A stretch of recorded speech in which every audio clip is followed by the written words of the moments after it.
എന്തെങ്കിലും വിശേഷങ്ങൾ എല്ലാവർക്കും സുഖം തന്നെയെന്ന് വിശ്വസിക്കുന്നു. ഞങ്ങൾ ഇവിടെ സുഖമായിരിക്കുന്നു. അപ്പോൾ ഞാൻ വന്നിരിക്കുന്നത് ഒരു ഈസി ആയിട്ടുള്ള കേക്ക് ആയിട്ടാണ്, അതായത് റവ വെച്ചിട്ടുള്ള കേക്ക്.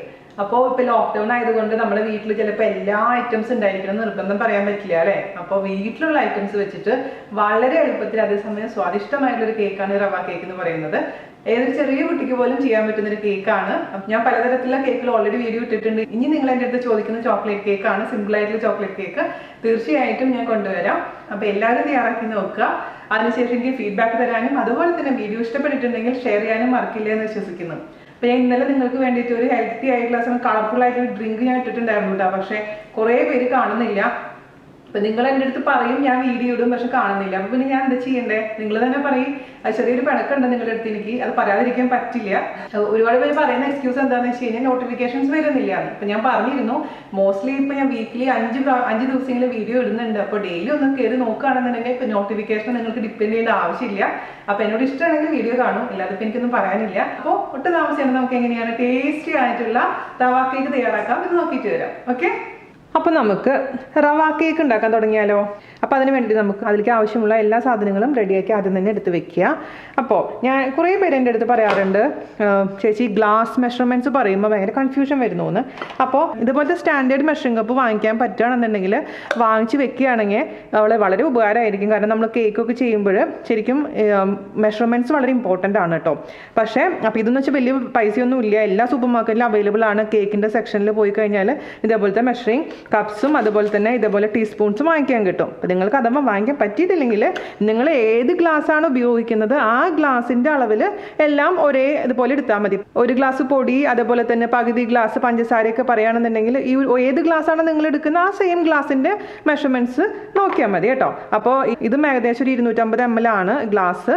അപ്പോൾ നിങ്ങളുടെ കയ്യിൽ ഉണ്ടെങ്കിൽ അത് നന്നായിരിക്കും, ഇല്ലെങ്കിൽ നമുക്ക് ചെയ്യാം. അപ്പോൾ അതിന് വേണ്ടി ഞാനിവിടെ ആദ്യം എടുത്തു വച്ചിരിക്കുന്നത് എന്താണെന്ന് വെച്ച് കഴിഞ്ഞാൽ റവയും ആട്ടയും കൂടിയുള്ളൊരു മിക്സാണിത്.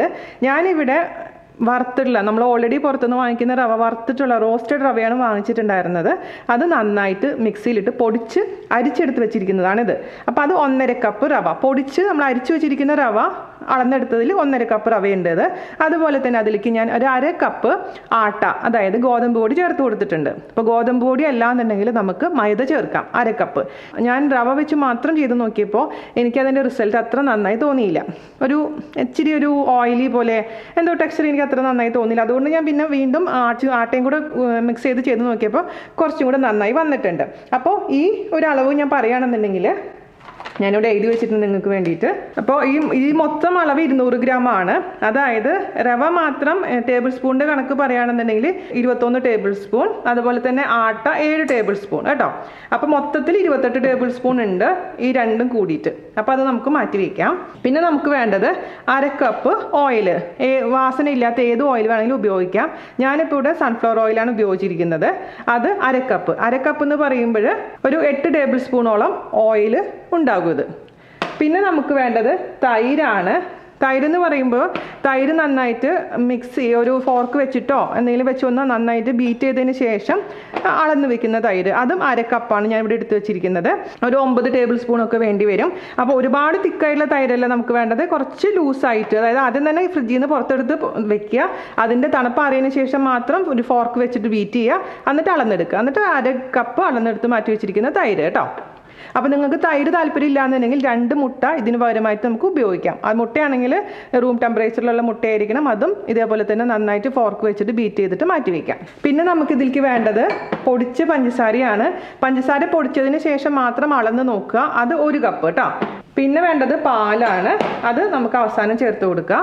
അപ്പോൾ ആദ്യം തന്നെ ഇതെല്ലാം കൂടി നന്നായിട്ടൊന്ന് മിക്സ് ചെയ്തെടുക്കണം. അപ്പോൾ നമുക്കൊരു വലിയ ബൗൾ എടുക്കുക, അതിലോട്ട് നമുക്ക് ഈ 1/2 കപ്പ് തൈര് ഒഴിച്ചു കൊടുക്കാം. അധികം പുളിയുള്ള തൈര് പാടില്ല. കേക്കൊക്കെ ഉണ്ടാക്കുമ്പോൾ പുളി കുറവുള്ള തൈര് വേണം ഉപയോഗിക്കാൻ കേട്ടോ. അല്ലെങ്കിൽ നമ്മൾ കേക്ക് കഴിക്കുമ്പോൾ ഇച്ചിരി ഒരു പുളിരസം ഫീൽ ചെയ്യും. അതുകൊണ്ടാണ് പ്രത്യേകിച്ച് എടുത്ത് പറയുന്നത്. അപ്പോൾ തൈര് ഞാൻ 1/2 കപ്പ് ഇതിൽ ചേർത്ത് കൊടുത്തിട്ടുണ്ട്. അതല്ലെങ്കിൽ ഞാൻ പറഞ്ഞ പോലെ 2 മുട്ട. ഇനി നമുക്ക് ഇതിലേക്ക് ചേർത്ത് കൊടുക്കേണ്ടത് പൊടിച്ച പഞ്ചസാരയാണ്. അത് ആദ്യം തന്നെ ഒരു 1/4 കപ്പ് ഞാൻ ചേർക്കുന്നുണ്ട്. അതിന് ശേഷം നന്നായിട്ട് ബീറ്റ് ചെയ്ത് കൊടുക്കുക. എന്നിട്ട് ആവശ്യമുണ്ടെങ്കിൽ മാത്രം എക്സ്ട്രാ ചേർത്ത് കൊടുത്താൽ മതി. ഒരുപാട് മധുരം വേണ്ട, എന്നാലും ഞാൻ 1 കപ്പ് കറക്റ്റായിട്ട് എടുത്ത് വെച്ചു എന്ന് മാത്രം. അത് നന്നായിട്ട് മിക്സ് ചെയ്ത് കൊടുക്കുക. അപ്പോൾ ഇതുപോലെ നിങ്ങളുടെ അടുത്ത് വിസ്ക് ഇല്ലാന്നുണ്ടെങ്കിൽ കുഴപ്പമൊന്നുമില്ല, നല്ല വൃത്തിയുള്ള കൈ വെച്ചിട്ടും ചെയ്യാം, ഒരു ഗ്ലൗസ് വേണമെങ്കിൽ ഇട്ടിട്ടും ചെയ്യാം. അതല്ലാന്നുണ്ടെങ്കിൽ ഫോർക്ക് വെച്ചിട്ട് നമുക്ക് നന്നായിട്ടൊന്ന് മിക്സ് ചെയ്ത് കൊടുക്കാം. നിങ്ങൾ ചെയ്യുമ്പോൾ എല്ലാം ഒരേ ഡയറക്ഷനിൽ മിക്സ് ചെയ്യാൻ പ്രത്യേകിച്ച് ശ്രദ്ധിക്കുക.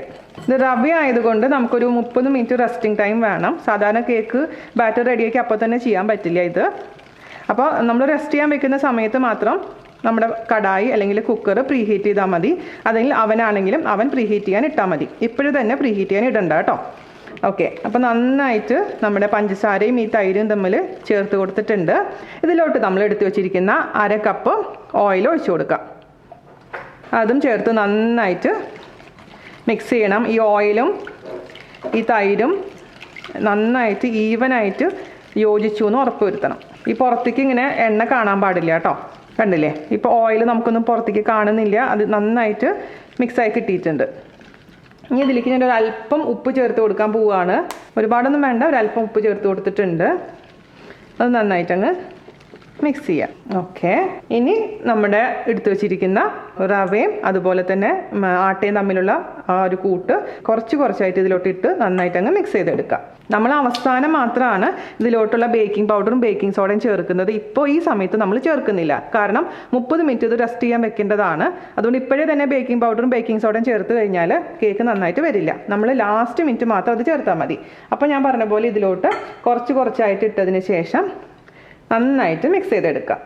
ഈ റവ പൊടിക്കുമ്പോൾ വളരെ നൈസാക്കി പൊടിക്കാൻ പ്രത്യേകിച്ച് ശ്രദ്ധിക്കുക. പിന്നെ റവയും ആട്ടയും കൂടി മിക്സ് ചെയ്തതിന് ശേഷം ഒരു അരിപ്പയിൽ കൂടി 2-3 പ്രാവശ്യം ഒന്ന് അരിച്ചെടുത്തോളൂ കേട്ടോ. അപ്പോൾ എന്തെങ്കിലും ഒരു പൊടി എന്തെങ്കിലും തരിയൊക്കെ ഉണ്ടെങ്കിൽ ഒന്ന് മാറി കിട്ടിക്കോട്ടെ.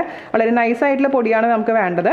വറുത്ത് റവയാണ് അല്ലെന്ന് വെച്ചാൽ നമ്മൾ ജസ്റ്റ് ഒന്ന് ഫ്രൈങ് പാനിലിട്ട് ഒന്ന് വറുത്തെടുത്തോളൂ. ചൂടാറിയതിന് ശേഷം മാത്രം പൊടിച്ചെടുത്താൽ മതി. അപ്പോൾ എല്ലാ ഇതും കൂടി മിക്സ് ചെയ്ത് എടുത്തിട്ടുണ്ട്. ഇനി നമുക്കിതിലോട്ട് ചെറിയ ചൂടുള്ള പാൽ, ഒരുപാട് ചൂടല്ല കേട്ടോ, ചെറിയ ചൂടുള്ള പാൽ നമുക്ക് ആദ്യം തന്നെ ഞാനിപ്പോൾ 1/2 ഗ്ലാസ് ഒഴിച്ചു കൊടുത്തിട്ടുണ്ട്. നമുക്ക് നോക്കാം, അതിനുശേഷം വേണമെന്നുണ്ടെങ്കിൽ വീണ്ടും ഒഴിച്ചു കൊടുക്കാം. അപ്പോൾ ഇതും പാലൊഴിച്ചതിന് ശേഷം പതുക്കെ മിക്സ് ചെയ്യാം. അപ്പം ഞാൻ സത്യം പറയുകയാണെങ്കിൽ വീഡിയോയ്ക്ക് വേണ്ടി മാത്രമാണ് കേട്ടോ വിസ്ക് എടുക്കുന്നത്. അല്ലെങ്കിൽ ഞാൻ നല്ല വൃത്തിയുള്ള കൈ കൊണ്ടാണ് എപ്പോഴും കേക്ക് ബാറ്റർ ഇപ്പോൾ മിക്സ് ചെയ്യാറുള്ളത്. ഇനി നമുക്ക് ബാക്കിയുള്ള 1/2 ഗ്ലാസ് പാലും കൂടെ ഒഴിച്ചു കൊടുക്കാം. പിന്നെ 1/2 മണിക്കൂർ കഴിഞ്ഞിട്ട് നോക്കിയിട്ട് വേണമെന്നുണ്ടെങ്കിൽ വീണ്ടും പാൽ ഒഴിച്ചു കൊടുക്കേണ്ടതായിട്ട് വരും. മിക്സ് ചെയ്ത് കൊടുത്തപ്പോൾ ഇതുപോലെ വന്നിട്ടുണ്ട്. ഇപ്പം നല്ല ലൂസായിരിപ്പുണ്ട്, പക്ഷേ നമുക്ക് 1/2 മണിക്കൂർ കഴിഞ്ഞാൽ അത് അറിയാൻ പറ്റുള്ളൂ ഇനിയും പാൽ ചേർക്കണമെന്നുള്ള കാര്യം. ഇപ്പോൾ തൽക്കാലം ഇത് മതി. എന്നിട്ട് നമുക്ക് അടച്ചു വെക്കാം. പിന്നെ 1/2 മണിക്കൂർ കഴിഞ്ഞതിന് ശേഷം ഞാൻ പറഞ്ഞ പോലെ നമുക്ക് ആവശ്യമുള്ള ബേക്കിംഗ് പൗഡറും ബേക്കിംഗ് സോഡയും എസൻസും ഒക്കെ ചേർത്ത് കൊടുക്കേണ്ടത് കേട്ടോ. അപ്പോൾ തൽക്കാലം ഇത് മതി. നമുക്കിത് അടച്ച് അറ്റ്ലീസ്റ്റ് ഒരു 20 മിനിറ്റെങ്കിലും വെക്കണം. 1/2 മണിക്കൂർ വെക്കാൻ പറ്റിയിട്ടില്ലെങ്കിലും എന്നാൽ മാത്രമാണ് കറക്റ്റ് കൺസിസ്റ്റൻസി നമുക്ക് അറിയാൻ പറ്റുള്ളൂ. അപ്പോൾ ഇത് അടച്ച് ഞാൻ വെച്ചിട്ട് 20 മിനിറ്റിന് ശേഷം നമുക്ക് നോക്കാം. അപ്പോൾ ഇതൊരു 20 മിനിറ്റ് കഴിഞ്ഞിട്ടുണ്ട് നമ്മൾ അടച്ച് വെക്കാൻ തുടങ്ങിയിട്ട്. അപ്പോൾ ഒരു 20 മിനിറ്റ് കഴിയുമ്പോൾ നമ്മൾക്ക് ഒരു കടായി എടുക്കുക. ഒരു കടായി ആണെങ്കിൽ കടായി അല്ലെങ്കിൽ ഒരു കുക്കർ എടുക്കുക. അത് നമുക്ക് അടച്ച് വെച്ചിട്ട് മീഡിയം ഫ്ലെയിമിൽ ഓൺ ചെയ്യാം. എന്നിട്ട് ഒരു 10 മിനിറ്റ് പ്രീ ഹീറ്റ് ചെയ്യാം. അപ്പോൾ കുക്കറാണെന്നുണ്ടെങ്കിൽ കുക്കറിൻ്റെ വെയിറ്റ് എടുക്കണം, അതുപോലെ തന്നെ വാഷർ എടുക്കണം. അതിനുശേഷം അടച്ച് വെച്ചിട്ട് നമുക്ക് ഒരു 10 മിനിറ്റോളം മീഡിയം ഫ്ലെയിമിൽ പ്രീ ഹീറ്റ് ചെയ്യുക കേട്ടോ. അപ്പോൾ അവനാണെന്നുണ്ടെങ്കിൽ 10 മിനിറ്റ് പ്രീ ഹീറ്റ് ചെയ്യുക 180 ഡിഗ്രി സെൽഷ്യസിൽ. അപ്പോൾ എന്താണെങ്കിലും 10 മിനിറ്റ് പ്രീ ഹീറ്റ് ചെയ്യാൻ മറക്കരുത്. ഹൈ ഫ്ലെയിമിൽ ഇടരുത്, മീഡിയം ഫ്ലെയിമിൽ ഇട്ടാൽ മതി. 10 മിനിറ്റ് കേട്ടോ. ഓക്കെ, അപ്പോൾ 10 മിനിറ്റ് ആവാറായിട്ടുണ്ട് കേട്ടോ. അപ്പോൾ ഞാനിവിടെ ഒരു കേക്ക് ടിൻ എടുത്തിട്ടുണ്ട്. അത് 7 ഇഞ്ചിൻ്റെ കേക്ക് ടിന്നാണ് കേട്ടോ. അപ്പോൾ അതിലോട്ട് ഞാൻ ഒരു പാർച്ച്മെൻറ്റ് പേപ്പർ കട്ട് ചെയ്ത് വെച്ചിട്ടുണ്ട്. ഇപ്പോൾ നിങ്ങൾക്ക് ഇതുപോലെ ഒരു പാർച്ച്മെൻറ്റ് പേപ്പർ കിട്ടാനില്ല എന്നുണ്ടെങ്കിൽ ഞാൻ എപ്പോഴും പറയാറുള്ള പോലെ തന്നെ കുറച്ച് ഓയിൽ അതിൻ്റെ മേലിൽ തടവുക. അതിനുശേഷം കുറച്ച് ആട്ടയോ അല്ലെങ്കിൽ മൈദയോ ജസ്റ്റ് ഒന്ന് ഇട്ട് തട്ടി കൊടുത്താൽ മതി. അപ്പോഴും കേക്ക് നമുക്ക് ഈസി ആയിട്ട് വിട്ട് കിട്ടും കേട്ടോ. ഇനി ഞാനിവിടെ കുറച്ച് ട്യൂട്ടി ഫ്രൂട്ടി എടുത്ത് വെച്ചിട്ടുണ്ട്. പല കളറിലുള്ള ട്യൂട്ടി ഫ്രൂട്ടി എന്ന് വെച്ചാൽ അറിയാലോ എല്ലാവർക്കും. അപ്പോൾ ട്യൂട്ടി ഫ്രൂട്ടി ഇല്ലെങ്കിൽ കുഴപ്പമൊന്നുമില്ല. നിങ്ങൾക്ക് അതിന് പകരമായി അണ്ടിപ്പരിപ്പ്, അതുപോലെ തന്നെ കിസ്മിസ്, പിന്നെ ബദാമോ, നിങ്ങളുടെ കയ്യിലുള്ള എന്ത് നട്ട്സാണ് അതിട്ട് കൊടുക്കാം. അപ്പം എൻ്റെ കയ്യിൽ ഇതുപോലെ നല്ല കളർഫുൾ ആയിട്ടുള്ള ട്യൂട്ടി ഫ്രൂട്ടി ഉള്ള കാരണം ഞാൻ എടുത്ത് വെച്ചിട്ടുണ്ട്. നമുക്കിതിലോട്ട് ഒരു ടേബിൾ സ്പൂൺ ആട്ടയോ മൈദയോ ചേർത്തൊന്ന് മിക്സ് ചെയ്ത് കൊടുക്കാം.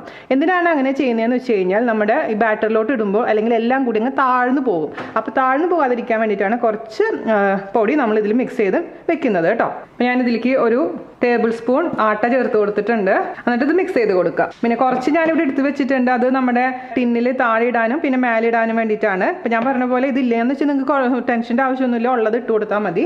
ഇനി എന്താ വേണ്ടതെന്ന് വെച്ച് കഴിഞ്ഞാൽ ഒരു കുഞ്ഞി പാത്രം എടുക്കുക, ഒരു ബൗൾ എടുക്കുക. അതിലോട്ട് നമുക്ക് 1/2 ടീസ്പൂൺ ബേക്കിംഗ് സോഡ ചേർത്ത് കൊടുക്കാം.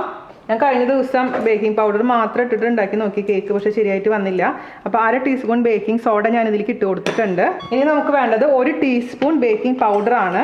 അപ്പം നിങ്ങൾക്ക് ഞാനിപ്പോൾ എടുക്കുന്നതിൻ്റെ എല്ലാതും ഒരു 1/2 ഭാഗം പകുതിയായിട്ട് എടുത്തിട്ട് ഒരു കേക്ക് ഉണ്ടാക്കി നോക്കാം, ചെറിയ കേക്ക്. അപ്പോൾ അത് 1 ഗ്ലാസ് പൊടി മതിയാകും. എല്ലാതും നമ്മൾ ചേർക്കുന്നതിൻ്റെ പകുതി എടുത്താൽ മതിയാകും. അത് നന്നായിട്ടൊന്ന് മിക്സ് ചെയ്ത് വെക്കുക. ഇനി നമ്മുടെ ബാറ്റർ നോക്കാം. ഇതിൻ്റെ കൺസിസ്റ്റൻസി ഇതേ തിക്കായി വീണ്ടും അല്ലേ. അപ്പോൾ നമുക്ക് കുറച്ചും കൂടെ പാൽ ഒഴിച്ച് കൊടുക്കണം. ഇത് ഒരുപാട് തിക്കായിട്ട് ഇരിപ്പുണ്ട്. നമുക്ക് ഒഴിച്ചു കൊടുത്ത് നോക്കാം. ഞാൻ പറയാം ഞാൻ എത്ര പാൽ ഒഴിച്ചിട്ടുണ്ടെന്ന്. ഇവിടെ ഒരു 1/4 ഗ്ലാസ് ചെറിയ ചൂടുള്ള പാലെടുത്ത് വെച്ചിട്ടുണ്ട്. ഒരുപാട് ചൂട് പാടില്ല, ചെറു ചൂടേ പാടുള്ളൂ കേട്ടോ.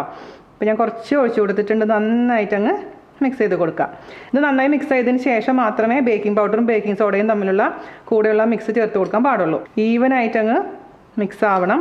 ഓക്കെ, അപ്പോൾ ദേ കണ്ടില്ലേ മിക്സ് ചെയ്ത് കൊടുത്തപ്പോൾ ഈ ഒരു കൺസിസ്റ്റൻസി നമ്മളിങ്ങനെ മുകളിൽ നിന്ന് ഒഴിക്കുമ്പോൾ ഇങ്ങനെ ഇതുപോലെ തന്നെ വരണം. ഈ ഒരു കൺസിസ്റ്റൻസി മതി. നമ്മളിങ്ങനെ 8 എന്നൊക്കെ എഴുതുമ്പോൾ എഴുതാൻ പറ്റണം, ആ ഒരു കൺസിസ്റ്റൻസി കേട്ടോ. അപ്പോൾ ഞാൻ 1/4 ഗ്ലാസ് ഒഴിച്ചിട്ടില്ല. 1/4 ഗ്ലാസ്സിനേക്കാളും 1 ടേബിൾ സ്പൂൺ കുറച്ച് പാലാണ് ഒഴിച്ചിരിക്കുന്നത്. അപ്പോൾ നിങ്ങളുടെ ഓരോരുത്തരുടെ കയ്യിൽ കിട്ടുന്ന റവയൊക്കെ അനുസരിച്ച് ചിലപ്പോൾ അതിൽ മാറ്റം വരും. അപ്പോൾ ഈ കൺസിസ്റ്റൻസി മാത്രം നിങ്ങളൊന്ന് നോക്കിയാൽ മതി കേട്ടോ. ഇനി നമുക്ക് ഇതിലേക്ക് ചേർത്ത് കൊടുക്കേണ്ടത് എസെൻസ് ആണ്. വാനില എസെൻസ് ആയാലും ഒഴിച്ചു കൊടുക്കാം, അതല്ലെങ്കിൽ നിങ്ങൾക്ക് ഇഷ്ടമുള്ള ഏത് എസെൻസ് വേണമെങ്കിലും ഒഴിച്ചു കൊടുക്കാം. ഞാനിവിടെ പൈനാപ്പിളിൻ്റെ ആളായതുകൊണ്ട് ഞാൻ 1 ടീസ്പൂൺ പൈനാപ്പിൾ എസെൻസ് ആണ് ഇതിലേക്ക് ഒഴിച്ചു കൊടുക്കാൻ പോകുന്നത്. അപ്പോൾ ഞാൻ പറഞ്ഞ പോലെ അത് ഏതാണെങ്കിലും നിങ്ങളുടെ ഇഷ്ടത്തിനനുസരിച്ച് മാറ്റം വരുത്താം. അപ്പോൾ പൈനാപ്പിൾ എസൻസ് ഞാൻ ഒഴിച്ച് കൊടുത്തിട്ടുണ്ട്. പിന്നെ നിങ്ങൾക്ക് ഇതിലോട്ട് വേണമെങ്കിൽ കളർ ചേർക്കാം കേട്ടോ. യെല്ലോ കളർ വേണമെങ്കിൽ ചേർക്കാം. ഞാനിപ്പോൾ കളറൊന്നും ചേർക്കുന്നില്ല. പിന്നെ ഞാനിതിലേക്ക് 1 കപ്പ് മുഴുവനും പഞ്ചസാര ചേർത്ത് കൊടുത്തിട്ടുണ്ടായിരുന്നില്ല കേട്ടോ. അപ്പം മധുരം നോക്കിയിട്ട് അത് തീരുമാനിക്കണം. ഓക്കെ, അപ്പോൾ ഇതെല്ലാം മിക്സ് ചെയ്ത് കൊടുത്തിട്ടുണ്ട്. ഞാൻ അവസാനം മാത്രമാണ് ഇതിലേക്ക് നമ്മുടെ എന്ത് ചേർത്ത് കൊടുക്കേണ്ടത്, ബേക്കിംഗ് സോഡയും ബേക്കിംഗ് പൗഡറും കൂടെയുള്ള മിക്സ് ചേർത്ത് കൊടുക്കേണ്ടത്. അത് ചേർത്ത് കൊടുത്താലും ഓവറായിട്ട് അങ്ങ് മിക്സ് ചെയ്യാൻ പാടില്ല. പതുക്കെ ഒരേ ഡയറക്ഷനിലോട്ട് അങ്ങ് മിക്സ് ചെയ്ത് കൊടുക്കുക.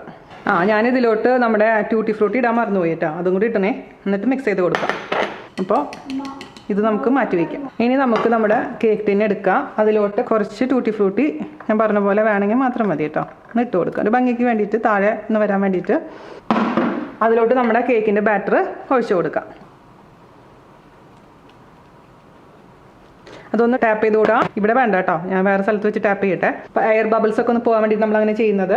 അതിലോട്ട് മുകളിൽ വീണ്ടും ഭംഗിക്ക് വേണ്ടിയിട്ട് നമ്മുടെ ട്യൂട്ടി ഫ്രൂട്ടി ഇട്ട് കൊടുക്കാം. ഓക്കെ, അപ്പോൾ നമ്മുടെ കേക്ക് ബാറ്റർ റെഡി ആയിട്ടുണ്ട്. നമുക്കിനി നമ്മുടെ കടായിലോട്ട് വെക്കാം. കടായിലാണെങ്കിലും കുക്കറിലാണെങ്കിലും ഒരേപോലെ തന്നെ വെക്കാം. അപ്പോൾ അതിന് മുമ്പായിട്ട് എന്താ ചെയ്യേണ്ടതെന്ന് വെച്ച് കഴിഞ്ഞാൽ, ഒരു കടായിലേക്ക് വെക്കുന്നേക്കാൾ മുൻപായിട്ട് ഡയറക്റ്റായിട്ട് നമ്മളിത് കടായിൽ വെക്കാൻ പാടില്ല. എന്തെങ്കിലും ഒരു സംഭവം എടുത്തിട്ട് വെക്കുക. ഞാനൊരു സാധാരണ ഒരു പഴയ പ്ലേറ്റാണ് എടുത്തിരിക്കുന്നത്, ഒരു ഡവറ. അത് ആദ്യം തന്നെ ഇതിലേക്ക് വെച്ച് കൊടുക്കുക. താഴോട്ട് ആ ഡവറ വെച്ച് കൊടുത്തിട്ടുണ്ട്. അതിലോട്ട് നമ്മുടെ കേക്കിൻ്റെ ടിന്ന് വെച്ച് കൊടുക്കുക.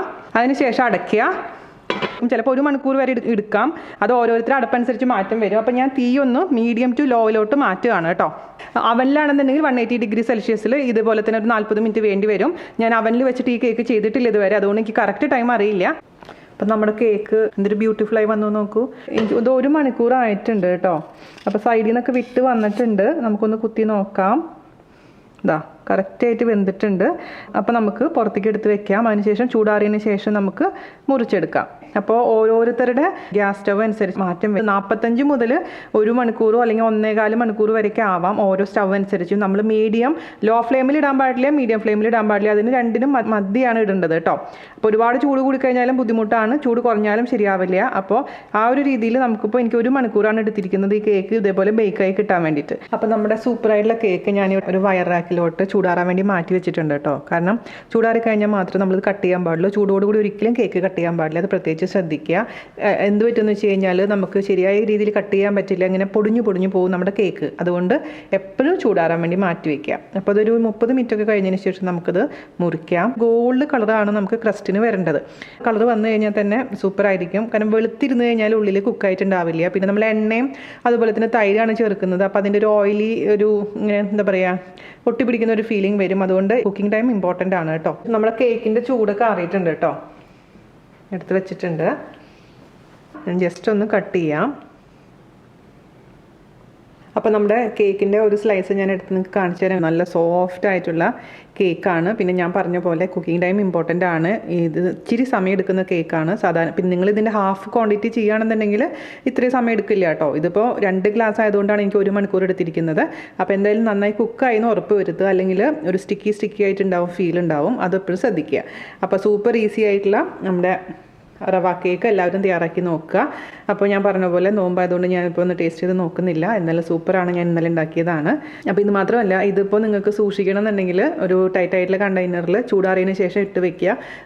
പുറത്ത് തന്നെ വെക്കാം. നമുക്ക് 2-3 ദിവസം വരെ കേടാവില്ല. അതേസമയം കൂടുതൽ ദിവസം വെക്കണം എന്നുണ്ടെങ്കിൽ നമുക്ക് ഫ്രിഡ്ജിലെടുത്ത് വെക്കാവുന്നതേ ഉള്ളൂ. ഞാനിവിടെ ചെറിയ പീസുകളായിട്ട് മുറിച്ച് വെച്ചിട്ടുണ്ട്. അപ്പോൾ നമുക്ക് സ്റ്റോർ ചെയ്യാൻ എളുപ്പമായിരിക്കും. ചെറിയ പീസായിട്ട് ഇങ്ങനെ മുറിച്ച് വെച്ച് കഴിഞ്ഞാൽ. പിന്നെ നിങ്ങൾക്ക് ഒരു പോയിന്റ് ഞാൻ പറഞ്ഞുതരാം. എൻ്റെ സീബ്ര കേക്ക് ചെയ്തിട്ട് കുറച്ച് പേര് മധുരം കുറവായിരുന്നു എന്ന് പറഞ്ഞിട്ടുണ്ടായിരുന്നു. അപ്പോൾ ഞാൻ പറഞ്ഞിരുന്നു, ഞാൻ എപ്പോഴും കേക്കിൽ മീഡിയം മധുരമാണ് ഇടുന്നത്. അപ്പോൾ ചിലവർക്ക് പക്ഷേ നല്ല മധുരം വേണം. അപ്പോൾ അങ്ങനെ വന്നിട്ടുണ്ടെങ്കിൽ, ഉണ്ടാക്കി നോക്കിയിട്ട് മധുരം കുറവാന്ന് തോന്നുകയാണെങ്കിൽ എന്താ ചെയ്യേണ്ടതെന്ന് വെച്ച് കഴിഞ്ഞാൽ, കുറച്ച് ചൂടുവെള്ളത്തിൽ ഷുഗർ ഇടുക, അതായത് പഞ്ചസാര ഇട്ട് മിക്സ് ചെയ്യുക. അതിൻ്റെ ആ ഷുഗർ സിറപ്പ് ഈ കേക്കിൽ കുറച്ച് ഹോൾ ഉണ്ടാക്കിയിട്ട് അതിലോട്ട് കുറച്ച് ആയിട്ടങ്ങ് ഒഴിച്ചു കൊടുക്കുക. ഷുഗർ സിറപ്പ് ഇതിലേക്ക് ഒഴിച്ചിട്ട് ഒരു അരമണിക്കൂർ കഴിയുമ്പോഴേക്കും നമ്മുടെ കേക്ക് വീണ്ടും നല്ല മധുരമുള്ളതായിട്ട് മാറും. അപ്പോൾ അങ്ങനെ വേണമെങ്കിൽ നിങ്ങൾ കേക്കിൻ്റെ മധുരം കൂട്ടാൻ പറ്റും കേട്ടോ. ആ ഒരു പോയിന്റ് ഞാൻ പറയാൻ മറന്നിട്ടുണ്ടായിരുന്നു. അപ്പോൾ നിങ്ങൾ ശ്രദ്ധിക്കുമെന്ന് വിശ്വസിക്കുന്നു. അപ്പോൾ എല്ലാവരും തയ്യാറാക്കി നോക്കുക. അതിനുശേഷം അഭിപ്രായം പറയാൻ മറക്കരുത്. പിന്നെ ഞാൻ ചെയ്യാൻ പോകുന്നൊരു ചോക്ലേറ്റ് കേക്കാണ്. അപ്പോൾ അടുത്ത ദിവസം അടുത്ത അടിപൊളിയായിട്ട് റെസിപ്പി ആയിട്ട് വരുന്നവരേക്കും നന്ദി, നമസ്കാരം. Thank you, by.